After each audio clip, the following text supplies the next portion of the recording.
ಗುರುಭ್ಯೋ ನಮಃ ಹರಿ ಓಂ. ಲಕ್ಷ್ಮೀನಾರಾಯಣಂ ನತ್ವಾ ಪೂರ್ಣಬೋಧಾದಿಕಾನ್ ಗುರೂನ್ ಕುರ್ಮ ಶ್ರೀಕೃಷ್ಣಗೀತಾಯಾಃ ಭಾಷ್ಯಾದ್ಯುಕ್ತಾರ್ಥಸಂಗ್ರಹಂ. ಗೀತಾ ವಿವೃತಿ ಪಾಠ 2ನೇ ಅಧ್ಯಾಯ 14ನೇ ಶ್ಲೋಕದ 3ನೇ ಭಾಗ.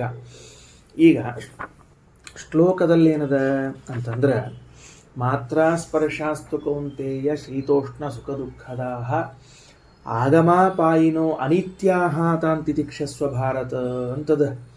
ಇಲ್ಲೊಂದು ಶ್ಲೋಕದಲ್ಲಿ ಪದ ಪುನರುಕ್ತ ಆದಂತ ಅನಿಸೋದಿಲ್ವೇ ಅಂತ ಒಂದು ಪ್ರಶ್ನೆ ಮಾಡಿಕೊಂಡ್ರಿ. ಈಗ ಆಚಾರ್ಯರು ರಾಯರು ಏನು ಆಗಮಾಪಾಯಿನಃ ಅಂತನ್ನುವಾಗಲೇನೆ ಅನಿತ್ಯ ಅಂತ ಅರ್ಥ ಬರ್ತಿರುವಾಗ ಮತ್ತೆ ಅನಿತ್ಯಾಹ ಅಂತ ಯಾಕೆ ಹೇಳಬೇಕಾಯಿತು ಅನ್ನೋ ಪ್ರಶ್ನೆ ಆಗುತ್ತೆ. ಈಗ ಆಗಮಾಪಾಯಿ ಅಂದರೆ ಬಂದು ಹೋಗುವುದು ಅಂದರೆ ಅನಿತ್ಯ ಅಂತ ಅರ್ಥ. ಅಂದಮೇಲೆ ಅನಿತ್ಯ ಅಂತ ಎರಡು ರೀತಿಯಿಂದ ಯಾಕೆ ಅಂದ್ರೆ, ಕೃಷ್ಣ ಎರಡು ಶಬ್ದ ಚಂದಾಗಿ ಮಗಳ ಗಂಡ ಅಳಿಯ ಅಂತ ಹಿಂಗೆ ಹೇಳಿಕೊಂಡ ನಾವೇನ್ರ. ಮತ್ತು ಆಗಮಾಪಾಯಿನೋ ಅನಿತ್ಯ ಅಂತ ಯಾಕೆ ಅನ್ಬೇಕಾಯಿತು ಅಂತಂದರೆ, ಅದಕ್ಕೆ ದೀರ್ಘವಾದ ವಿವರಣೆಯನ್ನು ಕೊಡ್ತಾರೆ. ಮೊದಲು ನಾವೇನು ವಿಷಯ ತಿಳ್ಕೊಂಬೋಣಂತ. 2 ತರಹದ ಆಗಮಾಪಾಯಿತ್ವ ಇರ್ತದೆ. 2 ತರಹದ ಅನಿತ್ಯದಲ್ಲೂ 2 ತರಹದ ಆಗಮಾಪಾಯಿತ್ವ ಇರ್ತದೆ. ಏನಂದ್ರೆ ಅನಿತ್ಯ ಎಂಬ ಅಭಿಪ್ರಾಯ ಹಿಂಗೆ ತಿಳಿಸ್ಬೇಕಾಗಿದೆ. ಆಗಮಾಪಾಯಿ ಅಂದ್ರೆ ಏನೀಗ ಹೋಗ್ಕೋತಿರೋದು ಅಂತ ಅರ್ಥ. ಈಗ ಗಂಗಾ ಪ್ರವಾಹ, ಅದು ಗಂಗಾ ನದಿ ಏನಿರ್ತದೆ, ಪ್ರವಾಹ ಎಂಬುದು ಬರ್ಕೋತ ಹೋಗ್ಕೋತಿರ್ತದೆ. ಮೇಲ್ ನೋಡ್ಲಿಕ್ಕೆ ನಮಗೇನಿರ್ತದೆ ಅಂದ್ರೆ, ಪ್ರವಾಹ ಇದು ನಿತ್ಯ ಇರ್ತದೆ, ಹೋಗ್ಕೋತಿರ್ತದೆ. ಈಗ ಈ ನೀರು ಹೋತು ಮತ್ತೆ ಬರ್ತದೆ, ನೀರು ಹೋತು ಬರ್ತಿರ್ತದೆ, ಇದು ಆಗಮಾಪಾಯಿ. ಆದರೆ ಒಳಗೇನು ನೀರಿನ ಕಣಗಳಿರ್ತಾವಲ್ಲ, ಅವು ಬೇರೆ ಬೇರೆ ಇರ್ತಾವೆ, ಅವು ಒಂದೇ ಇರಂಗಿಲ್ಲ. ಅವು ನಮಗೇನು ಅನಿಸ್ತದೆ ಗಂಗಾ ನದಿ ಹರಿತದ ಮೇಲೆ ಅನಿಸ್ತಿರ್ತದೆ, ಆದರೆ ಒಳಗಿಂದ ಏನಿರ್ತದೆ ಅಂದ್ರೆ ಅದು ಬೇರೆ ಬೇರೆ ಹಾಕೋತಿರ್ತದೆ. ಆದರೆ ಪ್ರವಾಹ ಮಾತ್ರ ನಿತ್ಯ ಇರ್ತದೆ. ಗೊತ್ತಾಯ್ತಾ? ಇದೊಂದು ತರಹದ ಆಗಮಾಪಾಯಿ ಅದ. ಪ್ರವಾಹತಃ ನಿತ್ಯ ಇದ್ದು ಸ್ವರೂಪೇಣ ಅನಿತ್ಯ ಇರುವಂತಹದ್ದು ಒಂದು ಆಗಮಾಪಾಯಿ ಅದ. ಅದೇ ಗಂಗಾ ನೀರಲ್ಲದು ಹೋಯ್ತು ಮತ್ತೊಂದು ಬಂತು, ಆದರೆ ಪ್ರವಾಹ ಏನಾಗಿದೆ, ನಿತ್ಯ ಆಗಿದೆ. ಇದು ಆಗಮಾಪಾಯಿ ಹಿಂಗೊಂದದ. ಪ್ರವಾಹತಃ ನಿತ್ಯವಿದ್ದು ಸ್ವರೂಪತಃ ಅನಿತ್ಯವಿರುವಂತಹ ಆಗಮಾಪಾಯಿ ಒಂದದ. ಪ್ರವಾಹನೂ ಇಲ್ಲ, ಸ್ವರೂಪನೂ ಇಲ್ಲ, ಇಂಥ ಒಂದು ಆಗಮಾಪಾಯಿತ್ವದ. ಏನಂದ್ರೆ ಮಾವಿನ ಹಣ್ಣು ಸೀಸನ್ಗೊಮ್ಮೆ ಬರ್ತದೆ, ಅದು ಯಾವಾಗಲೂ ಇರೋದೇ ಇಲ್ಲ. ಪ್ರತಿ ವೈಶಾಖದಾಗ ಏನಾಗ್ತದೆ, ಮಾವಿನ ಹಣ್ಣು ಬರ್ತದೆ, ಮುಂದೆ ಇಡೀ ವರ್ಷ ಇರುವುದಿಲ್ಲ, ಮತ್ತೆ ಬರ್ತದೆ. ಅಂದರೆ ಎಷ್ಟು ವ್ಯತ್ಯಾಸದ ಅಂದ್ರೆ, ಗಂಗಾ ನದಿಯಲ್ಲಿ ಪ್ರವಾಹದಲ್ಲಿ ಹೋಗ್ಕೋತಿರ್ತದೆ. ಮಾವಿನ ಹಣ್ಣು ಬಂದು ಬರಂಗೇ ಇಲ್ಲ, ಮತ್ತೆ ಬರ್ತದೆ. ಅಂದರೆ ಇದು ಕಾಲತಃ ಸಮಾನವಾಗಿ ಹರ್ಕೊಂಡ್ರು, ಇದು ಕಾಲತಃ ವಿಚ್ಛೇದ ಇರ್ತದೆ. 2 ತರಹದ ಆಗಮಾಪಾಯಿತ್ವ ಕಂಡದ್ದು ನಮಗೆ. ಹಂಗಾರೆ ಈ ಮಾತ್ರಾ ಸ್ಪರ್ಶಗಳು ಯಾವ ತರಹದಿಂದ ಆಗಮಾಪಾಯಿಗಳಿವು? ಗಂಗಾ ಪ್ರವಾಹದಂತೆ ಬರ್ಕೋತಿದ್ದು ಸ್ವರೂಪತಃ ವ್ಯತ್ಯಾಸ ಆಗುವ ಆಗಮಾಪಾಯಿಯ, ಅಥವಾ ಈ ಕಾಲಕ್ಕೊಂಬರುವಂತಹ ಹಣ್ಣು ಹೂಗಳಂತೆ ಬರುವ ಆಗಮಾಪಾಯಿಯ ಇವು ಅಂತ ಪ್ರಶ್ನೆ ಬರ್ತದೆ. ಹಿಂಗೆ ಬರ್ಕೋತ ಹೋಗ್ಕೋತಿರ್ತಾವ ಅಂತಂದ್ರೆ, ಅವಾಗ ಅರ್ಜುನಿಗೆ ಅಭಿಮಾನ ಮಾಡ್ಲಿಕ್ಕೆ ಹೋಗಬೇಡ ಅಂತ ಏನು ಅವಶ್ಯಕತೆ ಇಲ್ಲ. ಯಾಕಂದ್ರೆ ಚಕ್ರವತ್ ಪರಿವರ್ತಂತೆ ಸುಖಾನಿಚ ದುಃಖಾನಿಚ. ಅರ್ಜುನ, ಈ ಸುಖ ದುಃಖ ಎಲ್ಲ ಚಕ್ರದಂಗಪ್ಪ, ಅದೆಲ್ಲ ಯಾಕೆ ತಲೆ ಕೆಡಿಸೋದಿಂತ ಹಿಂಗೆ ಹೇಳ್ಬೇಕಾಗಿತ್ತು ಕೃಷ್ಣ. ಅರ್ಜುನ ನೋಡು, ಸುಖ ಮುಗಿದ್ಮೇಲೆ ದುಃಖ ಬರ್ತದೆ, ದುಃಖ ಮುಗಿದ್ಮೇಲೆ ಮತ್ತೆ ಸುಖ ಬರ್ತದೆ ಅಂತ ಈ ಸುಖ ದುಃಖಗಳ ಚಕ್ರದಂತೆ ಇವು ಆಗುವುದು ಅಂತ ಉಪದೇಶ ಮಾಡಬೇಕಾಗಿತ್ತೆ ಹೊರತಾಗಿ, ಕೃಷ್ಣ ಏನಂತ ಉಪದೇಶ ಮಾಡಿದ? ದೇಹಾಭಿಮಾನ ವಿಷಯಾಭಿಮಾನವನ್ನ ಬಿಡು ಅಂತ ಉಪದೇಶ ಮಾಡೋದು ಪ್ರಯೋಜನ ಇಲ್ಲ. ಪ್ರವಾಹದಂಗೆ ಹೋಗ್ಕೋತಿರ್ತದ ಅಂತ ಅಂದ್ಬಿಟ್ರೆ ವ್ಯಕ್ತಿ ಚೇಂಜ್ ಆಗ್ತಾನೆ, ಪ್ರವಾಹ ಮಾತ್ರ ನಿತ್ಯ ಇರ್ತದೆ. ಇದೊಂದು ಆಗಮಾಪಾಯಿ. ಹಂಗೆ ಸುಖ ದುಃಖಗಳು ಅಂತ ಆಗಿಬಿಟ್ರೆ ಅಭಿಮಾನ ಬಿಡು ಅಂತ ಹೇಳೋ ಅವಶ್ಯಕತೆ ಇರಂಗಿಲ್ಲ. ಮತ್ತೆ ಹೆಂಗಿರ್ಬೇಕು ಅಂದ್ರೆ, ಅಭಿಮಾನ ಬಿಡು ಅಂದ್ರೆ ಪೂರ ಇಡೀ ವರ್ಷ ಇರುವುದೇ ಇಲ್ಲ, ಅದು ವರ್ಷಕ್ಕೊಮ್ಮೆ ಬರ್ತಿರ್ತದೆ. ಹಂಗಿದ್ದಾಗ ಮಾತ್ರ ನೀ ಅಭಿಮಾನ ಬಿಡು ಅಂತ ಹೇಳಬೇಕು. ಯಾಕಂದ್ರೆ ಮಾತ್ರಾ ಸ್ಪರ್ಶಗಳು ಅಭಿಮಾನ ಇದ್ದಾಗಷ್ಟ ಬರ್ತದ, ಸೀಸನ್ಡಾಗಿ ಅಭಿಮಾನ ಇಲ್ಲದೆ ಇದ್ದ ಇರೋದಿಲ್ಲ. ಹಿಂಗೆ ಹೇಳಿದ್ರೆ ಮಾತ್ರ ಅವಾಗ ಅಭಿಮಾನ ಬಿಡು ಅಂತ ಹೇಳಿಕ್ ಬರ್ತದ. ಅದಕ್ಕೆ ಏನು ಹೇಳಬೇಕು? ಅನಿತ್ಯಾಹ ಅಂತ ಒಂದು ಶಬ್ದ ಹಾಕಬೇಕು. ಬರೇ ಆಗಮಾಪಾಯಿ ಅಂದ್ರೆ ಸಾಲೋದಿಲ್ಲ. ಆಗಮಾಪಾಯಿ ಅಂದಾಗ ಗಂಗಾ ಪ್ರವಾಹದಂತೆ ತಲೆಗೆ ಬರ್ತದೆ, ಅನಿತ್ಯಾಹ ಅಂದಾಗ ಸೀಸನ್ಡ್ ಅಂತ ಆಗ್ತದೆ. ಸೀಸನ್ಡ್ ಅಂತ ಅಂದ್ಕೊಂಡು ಏನಾಗ್ತದೆ ಅಂದ್ರೆ, ಯಾವಾಗ ಅಭಿಮಾನ ಮಾಡ್ತಿ ಬರ್ತದೆ, ಅಭಿಮಾನ ಇಲ್ಲ ಇರುವುದಿಲ್ಲ. ಅದಕ್ಕೆ ಅಭಿಮಾನ ಬಿಡು ಅಂತ ಉತ್ತರ ಕೊಡ್ಲಿಕ್ಕೆ ಬರ್ತದ ಅಂತ. ಆಗಮಾಪಾಯಿನೋ ಅನಿತ್ಯಾಹ ಅಂತ 2 ಶಬ್ದ ಹೇಳಬೇಕಾಗ್ಯದ ಅಂತ ರಾಯ. ತಿಳಿತ ವಿಷಯ ತಿಳಿತಾ? ಮುಂದೆ ಅಲ್ಲಿ ಅನಿತ್ಯ ಅಂತ ಬರೋದಿಲ್ಲ. ಎಲ್ಲಿ ಪ್ರವಾಹದಲ್ಲಿ ಪ್ರವಾಹ ನಿತ್ಯ ಅಂತ ನೀವೇ ಹೇಳ್ತಿರಲ್ಲ, ಮತ್ತೆ ಹೆಂಗ ನಿತ್ಯ ಅಂತೀರಿ? ಪ್ರವಾಹ ನಿತ್ಯನೇ, ಅಲ್ಲಿ ನಿತ್ಯ ಹರ್ಕೋತಾ ಇರ್ತದೆ ಗಂಗಾ ನದಿ ನೀರು. ಒಳಗೆ ಕಣಗಳು ಬೇರೆ ಆಗ್ತಾವ, ನಿಮ್ಗೆ ನೋಡೋರಿಗೆ ಏನಿರ್ತದೆ, ಗಂಗಾ ಹರ್ಲಿಕ್ಕೆ ಅಂತ ಇರ್ತದೆ. ಹಂಗ ಅದು ಒಂದು ಆಗಮಪಾಯಿ. ಆಗಮಪಾಯಿನೇ. ಮತ್ತೆ ಅದು ಆಗಮಪಾಯಿ. ಹೇಳ್ತಾರೆ ಈಗ. ಮಾತ್ರ ಸ್ಪರ್ಶಾಸ್ತು ಕೌಂತೆಯ ಶೀತೋಷ್ಣ ಸುಖ ದುಃಖದ ಆಗಮ ಪಾಯಿನೋ ನಿತ್ಯಾ ತಾಂತ್ರಿಕ್ಷಸ್ವ ಭಾರತ. ಇಷ್ಟು ಶ್ಲೋಕಾಭಿಪ್ರಾಯದಲ್ಲಿ ಅನಿತ್ಯ ಅಂತ ಕೊಟ್ಟ ಮೇಲೆ ಈಗ ರಾಯರ ವಿವರಣೆ ಕೊಡ್ತಾರೆ. ಈಗ ಏನಂತಾರೆ ರಾಯರು? ಆಗಮಾಪಾಯಿತ್ವಂಚ ಅತ್ರ ಗಂಗೋದಕಸ್ಯ ಇವ ಪ್ರವಾಹತಃ ನಿತ್ಯತ್ವೇಪಿ ವ್ಯಕ್ತಿರೂಪೇಣ ಅನಿತ್ಯತ್ವಂ ನ ವಿವಕ್ಷಿತಂ. ನಾವೇನು ಮಾಡ್ಲಿಕ್ಕತ್ತೀವಿ ಇಲ್ಲಿ?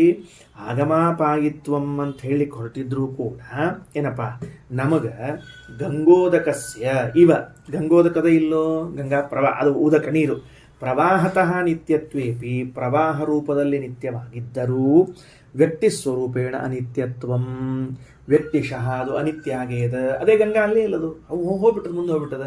ಅಂದಮೇಲೆ ಈ ತರಹದ ಆಗಮಾಪಾಯಿತ್ವ ಇಲ್ಲಿ ಅಭಿಪ್ರಾಯ ಅಲ್ಲ. ಇದು ಅಂತಹದ್ದು ಆಗಮಾಪಾಯನೇ ಮತ್ತೆ. ಯಾಕೆ? ಪ್ರವಾಹ ಇದ್ದುಕೊಂಡು ವ್ಯಕ್ತಿ ಇಲ್ಲದೆ ಇದ್ರೆ ಆಗಮಾಪಾಯನ ಇದ್ನು. ಅದಕ್ಕೆ ಹಂಗಲ್ಲ. ಯಾಕಂದ್ರೆ ಮಾತ್ರಾ ಸ್ಪರ್ಶಾನಾಂ ಸುಖಾದಿತತ್ವೇನ ತದಯೋಗಾತ್, ಮಾತ್ರಾ ಸ್ಪರ್ಶಗಳು ಸುಖ ದುಃಖಗಳನ್ನು ಕೊಡ್ತಿದ್ವು ಅಂತ ಆದರೆ ಈ ರೀತಿಯಾದ ಆಗಮಾಪಾಯಿತ್ವ ಅಂತ ಹೇಳಿಕೆ ಬರುವುದಿಲ್ಲ. ಅಂದರೆ ವಿಷಯಗಳ ಸಂಪರ್ಕವು ಸುಖ ದುಃಖಗಳನ್ನು ನಿರಂತರವಾಗಿ ಕೊಡ್ತಾನೇ ಇದ್ದು ಬಿಟ್ಟವು ಅಂದರೆ ಈ ಆಗಮಾಪಾಯಿ ಅಂತ ನಾವು ಮಾತೇ ಆಡ್ಲಿಕ್ಕೆ ಬರಂಗಿಲ್ಲ ನಿಮ್ಗೆ. ಅದಕ್ಕೆ ಯಾಕಂದ್ರೆ ತಥಾತ್ವೇ ಸುಪ್ತ್ಯಾದೌ ಸತ್ವೇನ ಅಭಿಮಾನಸ್ಯ ಪ್ರಕೃತೌ ಅನ್ವಯ ವ್ಯತಿರೇಕ್ತೋಕ್ತಿಯ ಅಯೋಗಾತ್. ಏನು? ಈ ಮಾತ್ರಾ ಸ್ಪರ್ಶಗಳ ಸಂಬಂಧ ಎಂಬುದು ಸುಖ ದುಃಖದಲ್ಲೂ ಇದು ಸರಿ, ಸುಷುಪ್ತ್ಯಾದಿಗಳಲ್ಲೂ ಇರ್ತದೆ. ಸರಿನಾ? ತಥಾತ್ವೇಂದ್ರೇನೀಗ ವಿಷಯ ಸಂಪರ್ಕಗಳೇ ಸುಖ ದುಃಖಾದಿಗಳನ್ನು ಕೊಡ್ತಾವ ಅಂತ ಆಗಿಬಿಟ್ರೆ ಮಲ್ಕೊಂಡಾಗ ಸಹಿತಕ್ಕೆ ವಿಷಯ ಸಂಪರ್ಕವೂ ಇಲ್ಲ ನಮ್ಗೆ. ಅವ ಮಲಗಿದಾಗ ವಿಷಯ ಸಂಪರ್ಕ ಇಲ್ಲದಂತೆ ಹೊಡೆದು ಪಾಠ ನೆನಪಿಟ್ಕೋಬೇಕು. ಹಿಂದಿಂದು ತ್ವಗೀಂದ್ರಿಯ ಅಂತನ್ನೋದು ಸದಾ ಇರ್ತದ. ಆದ್ದರಿಂದಾಗಿ ತ್ವಗೀಂದ್ರಿಯಕ್ಕೆ ಅದಕ್ಕೆ ಶೀತೋಷ್ಣ ಸುಖ ದುಃಖದ ಅಂತ ನಾವು ಶಬ್ದ ಹಾಕಿದ್ದು. ಅಂದ್ರೆ ಮಲಗಿದಾಗಲೂ ಕೂಡ ನನಗೆ ನನ್ನ ಇಂದ್ರಿಯಕ್ಕೂ ವಿಷಯಕ್ಕೂ ಸಂಬಂಧ ಇದ್ದೇ ಅದ. ಯಾವ ಇಂದ್ರಿಯಕ್ಕೆ ಹೇಳಿಕತ್ತೀವಿ ನಾವಿಲ್ಲಿ? ತ್ವಗೀಂದ್ರಿಯ ಎಂಬ ಅಭಿಪ್ರಾಯದಲ್ಲಿ ಹೇಳಿಕತ್ತೀವಿ ಹೊರತಾಗಿ ಚಕ್ಷುರೇಂದ್ರಿಯ, ಘ್ರಾಣೇಂದ್ರಿಯ ಅಥವಾ ಇದಕ್ಕೆ ಶ್ರವಣೇಂದ್ರಿಯ ಎಂಬ ಅಭಿಪ್ರಾಯದಲ್ಲಿ ಹೇಳಿಕತ್ತೀವಿ ನಾವು. ಸರಿನಾ? ಅದಕ್ಕೆ ಅಭಿಮಾನಸ್ಯ ಪ್ರಕೃತವು ಅನ್ವಯ ವ್ಯತಿರೇಕ್ತೋಕ್ ಅಯೋಗಾತ್. ಇನ್ನು ಮತ್ತೆ ಅಭಿಮಾನ ಇದ್ರೇನೆ ಮಾತ್ರಾ ಸ್ಪರ್ಶಗಳು ಸುಖ ದುಃಖ ಕೊಡ್ತಾವ, ಅಭಿಮಾನ ಇದ್ದಿದ್ದಿಲ್ಲ ಅಂದ್ರೆ ಮಾತ್ರಾ ಸ್ಪರ್ಶಗಳು ಸುಖ ದುಃಖಗಳನ್ನು ಕೊಡಂಗಿಲ್ಲ ಅಂತ ಅನ್ವಯ ವ್ಯಾಪ್ತಿ ವ್ಯತಿರೇಕ ವ್ಯಾಪ್ತಿ ಹೇಳಿದೇನು ಪ್ರಯೋಜನ ಬೀಳುತ್ತೆ ಹಂಗಾರೆ? ಹಿಂಗೆ ಸುಖ ಆದ್ಮೇಲೆ ದುಃಖ, ದುಃಖ ಆದ್ಮೇಲೆ ಸುಖ ಬರ್ಕೋತ ಹೋಗ್ತಿತ್ತು ಅಂದ್ರೆ ಗಂಗಾ ಪ್ರವಾಹದಂತೆ ಆಗಮಾಪಾಯ ಆಗಿದ್ರೆ ಇದು ಉಪಯೋಗ ಬೀಳುದಿಲ್ಲ. ನಮಗೇನು ಬೇಕಾಗಿದೆ? ಯಾವಾಗ ನಿನಗೆ ಅಭಿಮಾನ ಇರ್ತದೋ ಆಗ ಸುಖ ಆಗ್ತದೆ, ಯಾವಾಗ ನಿನಗೆ ಅಭಿಮಾನ ಇರುವುದಿಲ್ಲವೋ ಆಗ ಸುಖ ಆಗೋದಿಲ್ಲ. ಯಾವಾಗ ನಿನಗೆ ಅಭಿಮಾನ ಇರ್ತದೋ ಆವಾಗ ದುಃಖ ಆಗ್ತದೆ, ಯಾವಾಗ ನಿನಗೆ ಅಭಿಮಾನ ಇರುವುದಿಲ್ಲ ಆವಾಗ ದುಃಖ ಆಗೋದಿಲ್ಲ ಅಂತ ಅಭಿಮಾನಕ್ಕೂ ವಿಷಯ ಸಂಪರ್ಕಕ್ಕೂ ಸುಖ ದುಃಖದತ್ವಕ್ಕೂ ಅನ್ವಯ ವ್ಯತಿರೇಕ ವ್ಯಾಪ್ತಿ ಯಾವಾಗ ಹೇಳಬೇಕು? ಈ ತರಹದ ಪ್ರವಾಹ ಹೇಳಿದ್ರೆ ಆಗುದಿಲ್ಲ ನಮ್ಮ ಕಡೆಯಿಂದ. ನೋಡು, ಅದಕ್ಕೆ ಅರ್ಜುನಸ್ಯ ಅಭಿಮಾನ ನಿವರ್ತನ ಬೋಧ ಅನುಪಯೋಗಾಚ. ಅರ್ಜುನ ಅಭಿಮಾನ ತ್ಯಾಗ ಮಾಡ್ಬಿಡಪ್ಪ ಅಂತ ಹಿಂಗೆ ಹೇಳೋ ಪ್ರಶ್ನೆ ಇದ್ದಿದ್ದಿಲ್ಲ. ಸುಖ ದುಃಖಗಳು ಇದ್ದೇ ಚಕ್ರವತ್ ಪರಿವರ್ತಂತೆ ಸುಖಾನಿಚ ದುಃಖಾನಿಚ. ನೋಡು ಅರ್ಜುನ, ಇವತ್ತು ದುಃಖ ಆಗ್ತದೆ, ನಾಳೆ ಸುಖ ಆಗ್ತದೆ, ಮತ್ತೆ ನಾಳೆ ದುಃಖ ಆಗ್ತದೆ, ಹಿಂಗೆ ಹೇಳ್ಬೇಕಾಗಿತ್ತವ. ಅದನ್ನ ಬಿಟ್ಬಿಟ್ಟು ನೀನು ಅಭಿಮಾನ ಮಾಡಿದಾಗಲೇನೆ ಈ ವಿಷಯ ಸಂಪರ್ಕಗಳು ನಿನಗೆ ಸುಖ ಕೊಡ್ತಾವ, ಅಭಿಮಾನ ಮಾಡದೇ ಇದ್ರೆ ವಿಷಯ ಸಂಪರ್ಕಗಳು ಸುಖ ಕೊಡುವುದಿಲ್ಲ ಅಂತ ಹೇಳೋದಕ್ಕೆ ಸಂಬಂಧ ಬರುವುದಿಲ್ಲ ಅವಾಗ. ಕಿಂತು ಹಂಗಾರೆ ಏನು ಹೇಳಬೇಕು ಅಂತ ಕೇಳಿದ್ರೆ, ಕಿಂ ಶುಕ ಕುಸುಮಾನಿವ ಪ್ರವಾಹತೋಪಿ ವಿಚ್ಛಿದ್ಯಮಾನತ್ವಂ. ಕಿಂ ಶುಕ ಕುಸುಮ ಅಂತಂದ್ರೆ ಮುತುಗದ ಹೂ ಅಂತ ಕರಿತಾರೆ ಅದಕ್ಕೆ. ಅವು ಕೆಂಪು ಇರ್ತಾವ, ಮುತುಗದ ಮರದಾಗ ಮುತುಗದ ಎಲೆ ಅಂತ ಇರ್ತೀವಿಲ್ಲ, ಅದ್ರಲ್ಲಿ ಕೆಂಪು ಹೂ ಇರ್ತಾವ, ಮುತುಗದ ಹೂ. ಅವು ವರ್ಷಕ್ಕೊಂಬರ್ತಾವ, ಸೀಸನ್ಡ್. ಅದಕ್ಕೆ ನಂಗೆ ಮಾವಿನ ಹಣ್ಣು ಅಷ್ಟು ಅಂತ ಕೊಟ್ಟೇನೆ, ಹೂ ತಿಳಿಲಿ ಅಂತ ಹೇಳಿ. ಸೀಸನ್ಡ್ ಹಣ್ಣು ಹೆಂಗಿರ್ತಾವ, ಮಾವಿನ ಹಣ್ಣು ಹೆಂಗಿರ್ತಾವ, ಅದಕ್ಕೆ ಪ್ರವಾಹತಃ ಇಲ್ಲ, ಪ್ರವಾಹತನೂ ವಿಚ್ಛೇದ. ಅದಕ್ಕೆ ಸ್ವರೂಪತಃ ಪ್ರವಾಹ ಎರಡೂ ಇಲ್ಲೇ ಇಲ್ಲ. ಇದು ಸ್ವರೂಪತಃ ಇಲ್ಲ, ಪ್ರವಾಹತಃ ಅದ. ಗಂಗಾದಲ್ಲಿ ಪ್ರವಾಹತಃ ಅದ, ಸ್ವರೂಪತಃ ಇಲ್ಲ. ಮಾವಿನ ಹಣ್ಣಿನಲ್ಲಿ ಅಥವಾ ಕಿಂಶುಕ ಪುಷ್ಪ ಅಂದ್ರೆ ಮುತ್ತುಗದ ಹೂವಿನಲ್ಲಿ ಪ್ರವಾಹತನೂ ಇಲ್ಲ, ಸ್ವರೂಪತಃ ಇಲ್ಲ. ಸೀಸನ್ ಅದು ಈಗ ಬಂತು, ಈ ವೈಶಾಖದಾಗ ಬಂತು ಅಂದ್ರೆ ತಿರ್ಗಾ ಮತ್ತೊಂದು ವೈಶಾಖ ಬರೋ ತನಕ ಬರುವುದೇ ಇಲ್ಲ. ಅಂದ್ರೆ ಏನಾಗ್ತದೆ, ಅದಕ್ಕೆ ಆ ಕಾಲ ಇದ್ದಾಗ ಬರ್ತದೆ, ಕಾಲ ಇಲ್ಲದೆ ಇದ್ದಾಗ ಇಲ್ಲ. ಅಂದಮೇಲೆ ಅಭಿಮಾನ ಇದ್ದಾಗ ಬರ್ತದೆ, ಅಭಿಮಾನ ಇಲ್ಲದೆ ಇದ್ದಾಗ ಇಲ್ಲ. ಹಿಂಗೆ ಅಭಿಮಾನ ಬಿಡು ಅಂತ ಹಿಂಗೆ ಹೇಳಿ ಬರ್ತದೆ. ಸರಿತೇನಪ್ಪ? ಪ್ರವಾಹತ ಅದಕ್ಕೆ ಸುಪ್ತಿ ಮೂರ್ಛಾ ಸಂಪ್ರಜ್ಞಾತ ಸಮಾಧಿಷು ವಿಚ್ಛೇದೇನ. ಸುಪ್ತಿ ಮೂರ್ಛಾ ಅಸಂಪ್ರಜ್ಞಾತ ಸಮಾಧಿಯಲ್ಲಿ ಪ್ರವಾಹ ವಿಚ್ಛೇದ ಸಂಭವ. ಅಲ್ಲಿ ಪ್ರವಾಹವೂ ಇರೋದಿಲ್ಲ. ಸುಖ ದುಃಖ, ಸುಖ ಆದ್ಮೇಲೆ ದುಃಖ, ದುಃಖ ಆದ್ಮೇಲೆ ಸುಖ, ಸುಖ ಸುಖ ಸುಖ, ಹಿಂಗೆ ಯಾವ ಪ್ರವಾಹವೂ ಇರೋದಿಲ್ಲ. ತಸ್ಯ ಪ್ರಕೃತ ಉಪಯೋಗಾಚ್ಚ ಇತಿ ಭಾವೇನ ಅಂಥ ಆಗಮಾಪಾಯಿತ ಇದು ಪ್ರಕೃತ ಉಪಯೋಗ ಅನ್ನೋ ತಿಳಿಸ್ಲಿಕ್ಕೆ ವಿರಕ್ತಿ ಏನಂತ ಅನಿತ್ಯಾಹ ಇತಿ ಆಗಮಪಾಯಿ ಅಂತ ಹೇಳಿ ಅನಿತ್ಯ ಅನಿತ್ಯ ಅಂತ ಹೇಳಿ ಇದು ಕಾರಣ ಅಂತ ತಿಳ್ಕೊಳ್ರಿ. ಅಂದ್ರೆ ಏನ್ ಹೇಳ್ದಂಗಾಯ್ತು ಅಂದ್ರೆ ಶೀತೋಷ್ಣ ಸುಖ ದುಃಖದಾಹ ಮಾತ್ರ ಸ್ಪರ್ಶಾಹ, ಶೀತ ಉಷ್ಣ ಸುಖ ದುಃಖಗಳನ್ನು ಉಂಟು ಮಾಡುವಂತಹ ವಿಷಯಗಳ ಸಂಪರ್ಕವು ಅನಿತ್ಯಾಹ ಅಂದ್ರೆ ಪ್ರವಾಹತೋಪಿ ಅನಿತ್ಯಾಹ ಅಂತ ಅರ್ಥ.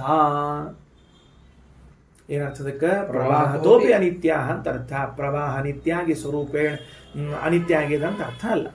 ಸ್ವರೂಪೇಣ ನಿತ್ಯ ಪ್ರವಾಹತಃ ಅನಿತ್ಯ ಅಂತ ಉಲ್ಟಾ ಪ್ರವಾಹತಃ ನಿತ್ಯಾಗಿ ಸ್ವರೂಪೇಣ ಅನಿತ್ಯ ಅಂತ ಅರ್ಥ ಅಲ್ಲ.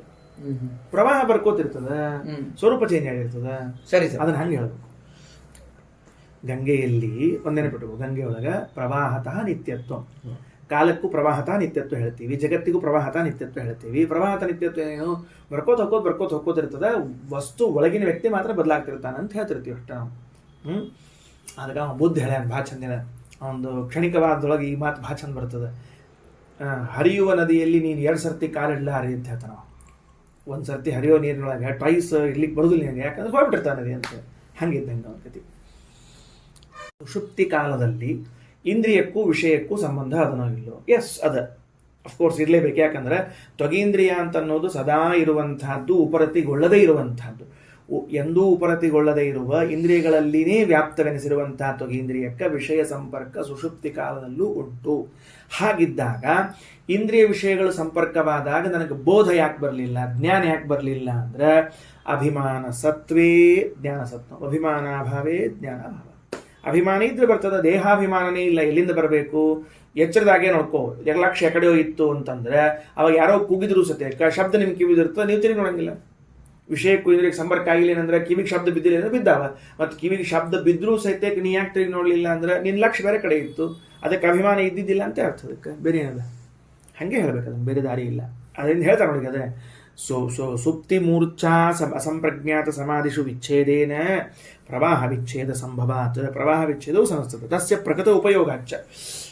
ನಮಗೆ ಹಿಂಗೆ ಬೇಕಾಗಿದೆ, ಪ್ರವಾಹತನೂ ವಿಚ್ಛೇದದ ಎಂಬುದು ಬೇಕಾಗಿದೆ ನಮಗೀಗ ಅಭಿಪ್ರಾಯದಲ್ಲಿ. ಪ್ರವಾಹದಿಂದಲೂ ವಿಚ್ಛೇದದ ಅಂತ ಹೇಳ್ಬೇಕಾಗಿ ಹೊತ್ತಾಗಿ ಪ್ರವಾಹ ಬರ್ಕೋತದ, ವ್ಯಕ್ತಿ ಅಷ್ಟ ಬದಲಾಗ್ತಾನೆ ಅಂದ್ಬಿಟ್ರೆ ಅರ್ಜುನಿಗೆ ಅಭಿಮಾನ ಬಿಡಂತ ಹೇಳೋದು ಅವಶ್ಯಕತೆ ಏನದ ಅವಾಗ.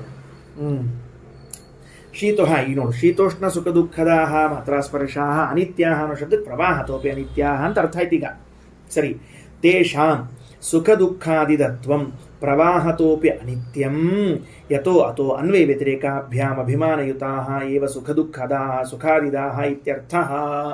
ಏನಪ್ಪ ನೋಡು, ತೇಷಾಂ ಅಂದ್ರೆ ಆ ಮಾತ್ರಾಸ್ಪರ್ಶಾನಾಂ ವಿಷಯಗಳ ಸಂಪರ್ಕವೂ ಸುಖಾದಿದತ್ವಂ ಸುಖ ಅಥವಾ ದುಃಖವನ್ನು ಉಂಟು ಮಾಡುವುದು ಪ್ರವಾಹತೋಪಿ ಅನಿತ್ಯ. ಅವುಗಳು ಎಂದೋ ಆಗುವುದಿಲ್ಲ. ಅದಕ್ಕೆ ಅರ್ಥ ಏನು? ಯಥೋ ಅಥೋ ಅಂದ ಮೇಲೆ ಅನ್ವಯ ವ್ಯತಿರೇಕಾಭ್ಯಾಂ ಮತ್ತು ಅನ್ವಯ ವ್ಯಾಪ್ತಿ ವ್ಯತಿರೇಕ ವ್ಯಾಪ್ತಿಯಿಂದ ತೆಗೆದಾಗ ಅಭಿಮಾನಯುತಾಹ ಏವ ಸುಖಾದಿದಾಹ, ಅಭಿಮಾನದಿಂದ ಕೂಡಿದಾಗ ಮಾತ್ರ ಸುಖ ಹಾಗೂ ದುಃಖವನ್ನು ಕೊಡುತ್ತವೆ. ಅಭಿಮಾನ ಇಲ್ಲ, ಸುಖವೂ ಇಲ್ಲ, ದುಃಖವೂ ಇಲ್ಲ.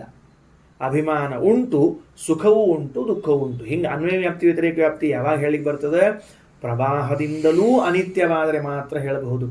ಗಂಗೋದಕದಂತೆ ಪ್ರವಾಹ ನಿತ್ಯ ಆಗಿ ವ್ಯಕ್ತಿ ಮಾತ್ರ ಅನಿತ್ಯ ಆಗಿದ್ರೆ ಅರ್ಜುನ ಏನು ಮಾಡ್ಬೇಕಪ್ಪ? ಅನಿವಾರ್ಯ, ಸುಖ ದುಃಖಗಳು ಬಂದು ಹೋಗ್ತಿರ್ತಾವ, ಬಹಳ ತಲೆ ಕೆಡಿಸ್ಕೋಬೇಡ ಅಂತ ಹೇಳ್ಬೇಕು ಹೊರತಾಗಿ. ನೋಡು ಅರ್ಜುನ, ಹಗಲು ರಾತ್ರಿಗಳು ಅನಿವಾರ್ಯ, ಏನು ಮಾಡ್ಲಿಕ್ಕೆ ಬರ್ತದೆ? ಹಗಲಾದ್ಮೇಲೆ ರಾತ್ರಿ ಬರ್ತದೆ, ರಾತ್ರಿ ಹಗಲು ಬರ್ತದೆ, ಅದಕ್ಕೆ ಯಾಕೆ ದುಃಖ ಪಡ್ತಿ ಅಂತ ಹೇಳಬೇಕೆ ಹೊರತಾಗಿ ಕೃಷ್ಣ ನೋಡು ಅಭಿಮಾನ ಬಿಟ್ಬಿಡು. ಮಾತ್ರ ಸ್ಪರ್ಶ ಅಸ್ತು ಕೌಂತೆಯ. ಅದೇನು ವಿಷಯ ಇಂದ್ರಿಯಗಳ ಸಂಪರ್ಕ ಅಷ್ಟ ಸುಖ ಕೊಡ್ತಾನೋ ಹುಚ್ಚ, ಅಭಿಮಾನ ಬೇಕು ಅಂತ ಕೃಷ್ಣ ಅಂದದ್ದು ಮಾತು ತಪ್ಪಾಗುತ್ತೆ.